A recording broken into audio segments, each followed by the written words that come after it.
Hey everyone, and welcome back to Humankind. Today I've got 6 tips and tricks for you. These are not specifically related to just one era or just one culture, but things across the board that I'm hoping you'll be able to learn and implement in every Humankind game you play so that you'll become a better player and win more. These tips cover everything from tiles and district planning to influence, patronage, religion and society, managing your citizens, and trading for those crucial resources. If you do want to jump around, if you're familiar with one tip but not others, there are time cards in the description. But for starters, let's talk about society and religion. As you know, if you click on either of them, you get this overview, right? This overlay. If you haven't seen my specific videos on them though, let me tell you what they do. If you choose one of these screens, let's say the society screen, you can zoom out and see all of the different social societies, the different structures and interests within the game. Here's mine, right? At the moment I'm the Dutch, so I'm green. You can see there are 2 other active players in the game. There are the Mongols, who are purple, and the Umayyads, who are orange. Now, you can see all of our conflicting societies and which territories are under whose control. It's quite handy then, for example, that all of these territories which I actively control and manage, these are my cities and my armies, are also under my influence. This is my societal influence. If I hit the religious menu, you can see that they're also under my religious influence. And with any of these overlays, you can click on each individual city or territory and see exactly what is influencing it and how these influence menus are being affected by the powers around you. Now, what happens on these territories is particularly interesting. This is a border territory. You can see that at the moment, it's completely under my control and I'm earning the influence from it. However, if one of my neighbors, like these orange guys or these purple guys, started to develop more societal pressure, in this case it's influence than me, then their society would slowly overcome mine, and my people and their ideology, which you can see over on the left here, would slowly be waned in favor of theirs. What does that mean? Well, over time, basically, it can reduce your stability. That's how happy you are, how willing your cities are to produce the things you want to build.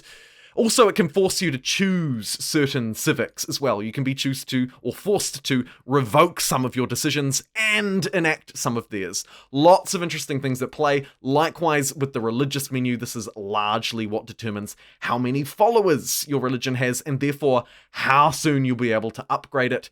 If they are producing more faith than you, your territories will slowly be enveloped by their faith, and having other things like open borders and trade treaties can speed that up even more. Here's a fun little one for your city planning, or indeed for your exploration and your habits of trying to hopefully grab as much land as you can. Down the bottom right here, you'll see some very important indicators. In the middle, it's the hexagonal view for the map. Kind of fun, but either side of it is what really matters. On the right-hand side, This indicator will reveal what districts you've got and where. This is wonderful if you're in a city screen, particularly an advanced one like this, and you're trying to figure out what districts you've already built. You can see really handy colored overlays for each and every district. So at a glance, I can have a look at a territory and see what it's specializing in, what it may need more of. For example, you can look up here and see I don't have a whole lot of specialty districts outside of this commons quarter, but I have a whole load of ones that are feeding into the city itself.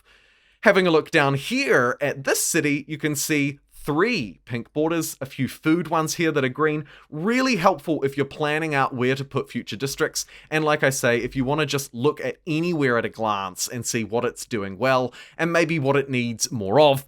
To the left of the hexagonal view, you also have the show yield icons. Now, as you'll note, when you go into a city, they already appear. But if you turn this on, they'll appear all the time. So you can see here my coastal tiles are very, very profitable indeed, whereas some of these inland tiles aren't producing a lot. This is really useful, not just for when you're looking around and planning districts, but also when you're out exploring the world, finding new territories like this, and trying to figure out exactly where to place them, right? This is very, very handy stuff.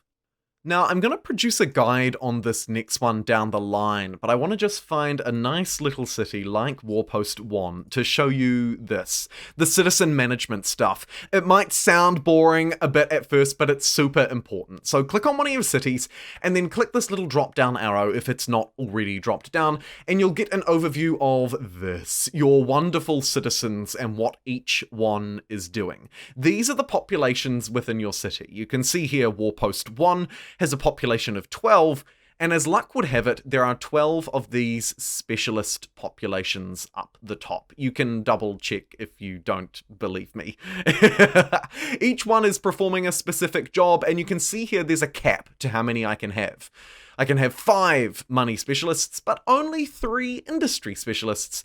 That's because each district within a city, including the city itself, has these jobs available. If I were to, for example, come down here and build another maker's quarter, you can see that that would provide me with +1 workers slot on city or outpost for a maker, and I would have another slot here to fill, and this number would go up to 4. Now, this matters because this directly impacts what your city is actually producing, okay? You can hover over these to get a really good feel for what each worker is doing. You can see here each worker is providing me with additional 6 industry. Each farming specialist is providing me with an additional 8 food.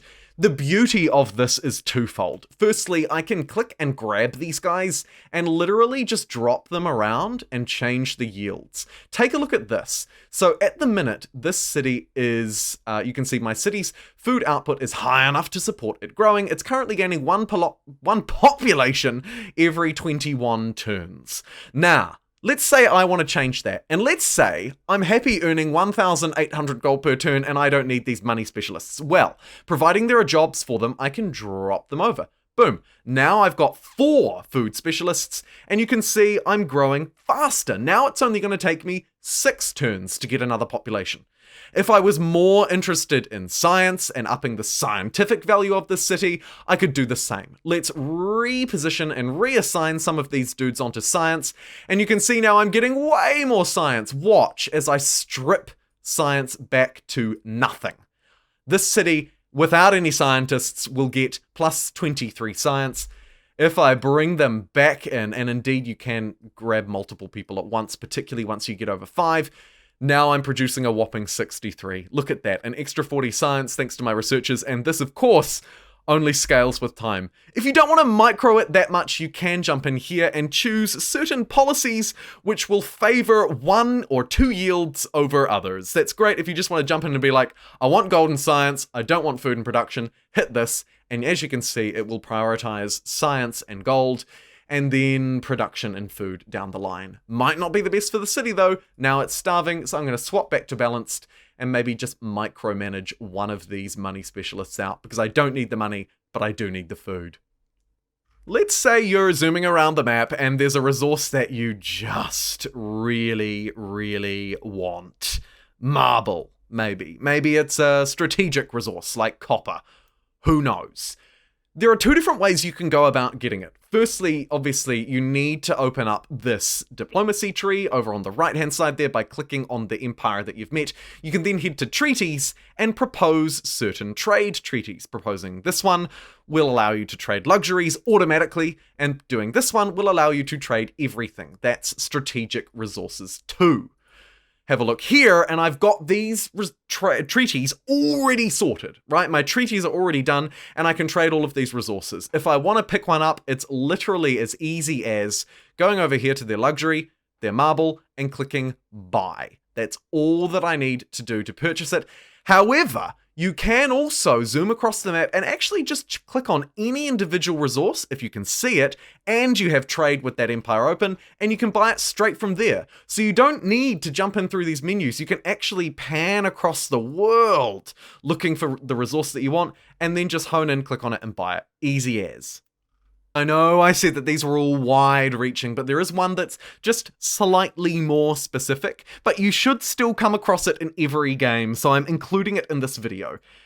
Open up your technology tree, come up here. Firstly, bonus tip, there is actually a search bar. So if there's a particular research or technology or whatever unlock that you're interested in, you can just search for it. In this case, I'm interested in the technology that is Patronage. Have a look. It's in the early modern era, and you might zoom past it considering it's just worthless or it's nothing or it's just another tech, but it really, really matters. Mainly because of this, the luxury manufactory. You need this resource to build the luxury manufactory. You also get a playhouse, which gives you some influence, and a really nice inventor's workshop, which gives you some science for gunpowder and an overall increase to science. Those are really nice to have, but it's this luxury manufactory that matters. Why does it matter? Well, if you haven't heard me talk about it already, around the map there are luxury resources like these incense. If you improve one of them, you can get some additional money and stability. If you have all of them, or majority of the resource on a map, in this case I need 2 out of 3 incenses, and then I unlock Patronage, and I unlock that really crucial improvement, I can build it on top of this incense and get the wondrous effect. And the wondrous effect scales incredibly. In this case, instead of providing me with simply 15 money, it's providing me plus 15% money. And if you consider how much money I'm making, 15% is worth a lot more to me than a flat 15 gold, and it's probably the same with you, so don't sleep on those. They are very, very powerful. Here is a tip that almost everybody can use. I love this one a lot. Go to one of your outposts that's yet to be a city, or you're yet to attach it to a city, right? So you've walked your scout around, you've placed an outpost down, here it is. When you go into the outpost screen where you're prompted to evolve it into a city, you can also build some districts, including every harbour district in the game. Not just this harbour, the generic one, but also specific harbours that are indeed the emblematic quarters of certain cultures. I'm looking at you, Carthage, Phoenicians, Dutch, so on and so forth. You can use influence, and it's actually a relatively low amount of influence, not only to relocate your outpost if you don't like where you've put it within a territory, but also to just outright buy these districts. This is insane, by the way. At this stage in the game, where I'm earning over 300 influence, I can spend roughly half a turn's earnings to outright purchase an outpost with influence. In this case, it's going to net me 2 food and 26 gold. And just like that, it's immediately done. Immediately done. I can then choose to upgrade this to a city, or I can click this little attach icon and attach it to my nearest city, which is Carthage. Boom, it's attached. Have a look at how much a harbour, Carthage's harbour, that it's building would cost. 1,267 industry. But it's already halfway through, so I can, expel 20 pop or 2,400 gold. Or I could get it for 180 influence. Now, thankfully for me, this is a heavy gold game, so gold isn't a trouble. But in a normal game where all resources are balanced, influence is key, and buying those improvements, not just harbour districts either, by the way, also improvements to your resources. That's right, the little mines that you build above your incense or your copper can also be built with influence. It's really, really powerful, and actually one of the strongest things to do while you've got an outpost. And in this case, it's actually worth detaching the outpost just to do it, to reattach it. Yes, you pay some extra influence or gold if you have the civic unlock to do it with gold, but either way, it's a no-brainer. And that concludes this video. Thank you very much for watching. If you did enjoy, do stay tuned for more sweet humankind action. And until then, everybody, take care, and I'll see you next time.